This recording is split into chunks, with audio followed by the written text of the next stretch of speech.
आज की इस वीडियो में हम बात करेंगे कंपेरेबल मैट्रिसेस के बारे में। पिछली वीडियो में हमने जाना मैट्रिसेस की डेफिनेशन, मैट्रिसेस होते कैसे हैं और टाइप्स ऑफ मैट्रिसेस देखे हमने। तो आज की इस वीडियो में हम कंटिन्यू करेंगे मैट्रिसेस को और जानेंगे कंपेरेबल मैट्रिसेस क्या होता है। तो कंपेरेबल मैट्रिसेस की डेफिनेशन है, two matrices A and B are said to be comparable if they are of the same order. If they are of the same order, that is they have the same number of rows and the same number of columns. कैसे होते हैं, एक बार मैं इसका example दिखा देता हूँ आपको। एग्जाम्पल है हमारे पास a is equals to 2 - 5 1 0 3 6 and b is equals to 3 7 0 1 4 -9। हम इसमें देख सकते हैं नंबर ऑफ रोज जो हैं a में वो 2 हैं और नंबर ऑफ कॉलम्स a में 3 हैं। सिमिलरली बी में भी नंबर ऑफ रोज 2 हैं और नंबर ऑफ कॉलम्स 3 हैं। तो दोनों में नंबर ऑफ रोज, जैसा कि डेफिनेशन कहती है, they have the same number of rose and the same number of columns. तो इसमें 2 रो हैं 2 कॉलम हैं, 2 रो हैं और 3 कॉलम्स हैं ए में, और बी में भी 2 रोज और 3 कॉलम्स हैं। तो हम ये कह सकते हैं कि matrices A and B are comparable.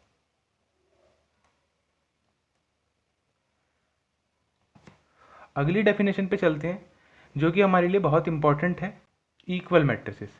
Equal matrices की डेफिनेशन है, two matrices A and B are said to be equal, जिसे हम लिख सकते हैं A is equal to B if they are of the same order and their corresponding elements are equal. इसका example हो सकता है, जैसे कि हम एक एग्जाम्पल के तौर पे एक क्वेश्चन ले जो कि है find X Y Z when 5 3 x 7 is equal to Y Z 1 7। तो दो मैट्रिसेस A और B इक्वल तब होंगे जब इनका ऑर्डर सेम होगा और इनके कॉरेस्पॉन्डिंग एलिमेंट्स जो हैं वो 1 होंगे। अगर मैं आपको लिख के दिखाऊं A11 A12 A21 A22 is equals to B11 B12 B21 B22, तो इन दोनों को हम इक्वल लिख रहे हैं। इसका मतलब ये है A11 is equals to B11, A12 is equals to B12, A21 is equals to B21 and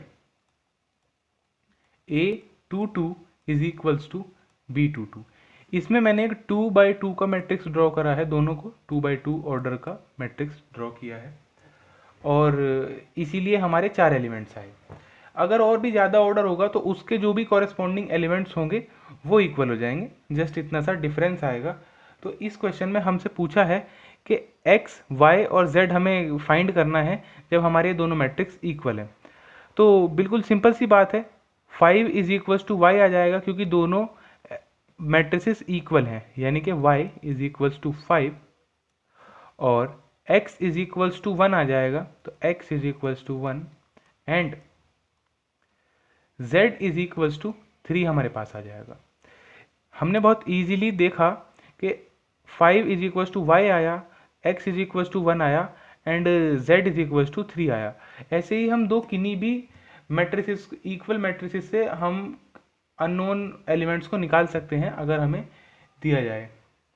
तो एक एग्जाम्पल कंसिडर करेंगे हम इक्वल मैट्रिसेस का, जो है find X Y Z when ये वाला मैट्रिक्स हमारा इज इक्वल्स टू इस वाले मैट्रिक्स के। तो हम कहेंगे, अभी जैसा कि हमने डिस्कस किया, A11 is equals to B11, अगर मैं इसे A नाम दे देता हूँ और इसे B नाम दे देता हूँ, इसका मतलब है x - 1 इज इक्वल्स टू -1 और 2x plus z is equals to 5, 2x - y is equals to 0, 3z plus w is equals to 13। मैं इसे इक्वेशन 1 अज्यूम करूँगा, इसे इक्वेशन 2 अज्यूम करूँगा, इसे इक्वेशन 3 अज्यूम करूँगा, इसे इक्वेशन 4 अज्यूम करूंगा। तो हमारे पास नंबर ऑफ अननोन्स 4 हैं, जो कि है x, वाई, जेड और डब्ल्यू, और हमारे पास नंबर ऑफ इक्वेशंस भी 4 ही हैं। तो इससे हमें पता चलता है कि हम बहुत इजीली चारों वैल्यूज़ कैलकुलेट कर सकते हैं। तो हमारे पास अगर मैं कंसिडर करूं इक्वेशन 1 एंड इक्वेशन 3, जो कि है x minus Y is equals to -1 और 2x minus Y is equals to 0। हम इन दोनों में से एलिमिनेशन मेथड का यूज़ करके क्या करेंगे, x की वैल्यू एलिमिनेट कर देंगे और y निकाल लेंगे, और अगर आप चाहें तो y भी निकाल सकते हैं। तो अगर मैं x को एलिमिनेट करना चाहूँ तो इसको 2 से मल्टीप्लाई कर देता हूँ और इसको 1 से मल्टीप्लाई कर देता हूँ और माइनस कर देते हैं हम इन्हें, यानी कि 2x minus 2y minus 2x minus 1 is equals to -2 minus 0। अगर मैं ब्रैकेट ओपन करूंगा तो 2x minus 2 minus 2x plus Y is equals to -2, और 2x से 2x कैंसिल हो जाएगा और -2y प्लस वाई हमारा माइनस वाई हो जाएगा, minus Y is equals to -2। तो इससे हमें क्या मिला, y इज इक्वल्स टू 2 आ गया, y इज इक्वल्स टू 2 आ गया है हमारे पास। और y इज इक्वल्स टू 2 को अगर मैं फर्स्ट इक्वेशन में से पुट करूंगा, putting y is equals to 2 in equation 1, we get x minus 2 is equals to -1, it implies x is equals to 1। तो हमारे पास x और y आ गए हैं, तो हम इन्हें एक बार साइड में नोट कर लेते हैं। x is equals to 1, y is equals to 2।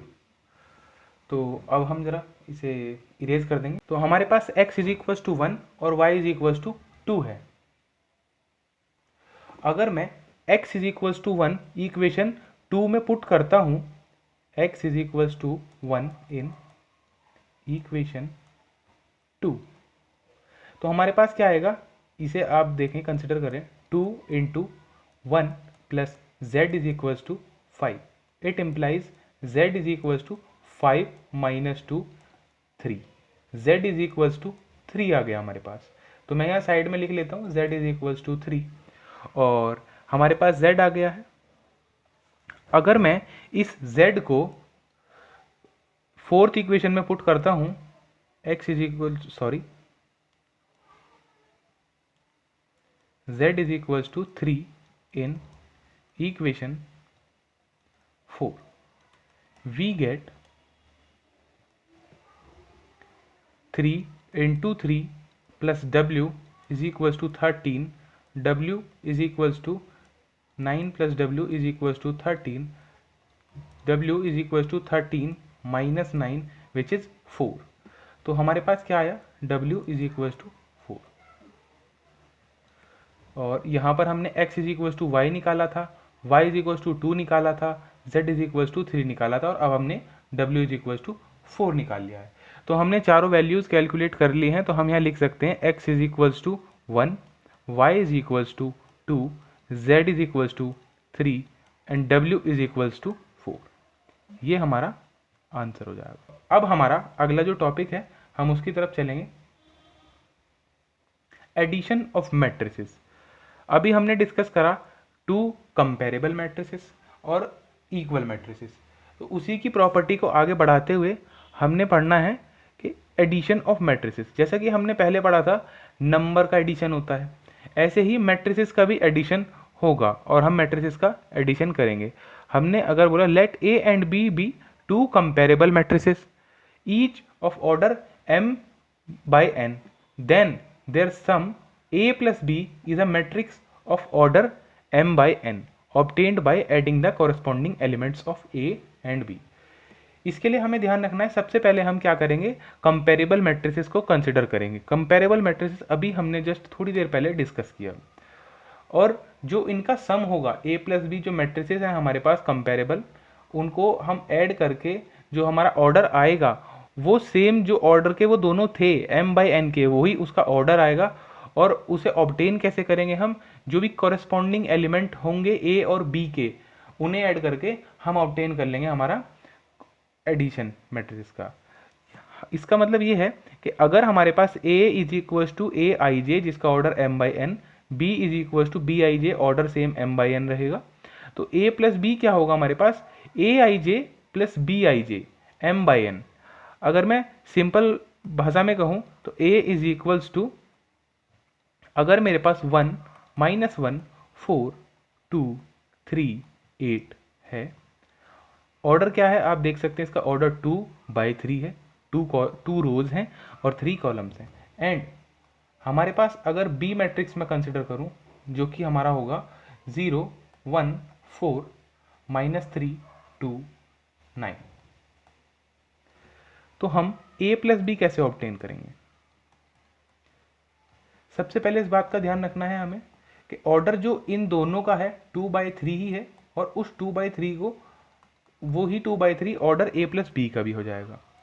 और जो इनके कॉरेस्पॉन्डिंग एलिमेंट है, जैसे 1 क्या है a11, और ऐसे ही 0 है, 1 प्लस 0 को ऐड करेंगे हम a प्लस बी के 1 एलिमेंट को, a11 एलिमेंट को।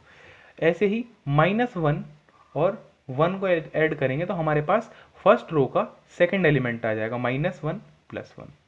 ऐसे ही हम थर्ड कॉलम का फर्स्ट रो का एलिमेंट और फर्स्ट रो का थर्ड कॉलम का एलिमेंट ऐड करेंगे तो हमारे पास इधर वाला आ जाएगा 4 + 4। सिमिलरली अगर हम करें 2 + -3 और 3 + 2 8 + 9। कॉरेस्पॉन्डिंग एलिमेंट मुझे लगता है आप समझ ही गए होंगे अब कॉरेस्पॉन्डिंग एलिमेंट क्या होंगे। तो हमारा रिजल्ट क्या आया, 1 0 8 और -1 5 एंड 17। हमारे पास ये हमारा a प्लस बी आ गया, a प्लस बी जिसका ऑर्डर है 2/3। तो हमने अभी समझा एडिशन ऑफ मैट्रिसेस क्या होता है। आज की इस वीडियो में हम इतना ही रखेंगे। अगली वीडियो में हम डिस्कस करेंगे आगे के जो हमें सब्ट्रैक्शन पढ़ना है। ठीक है, थैंक्स फॉर वॉचिंग।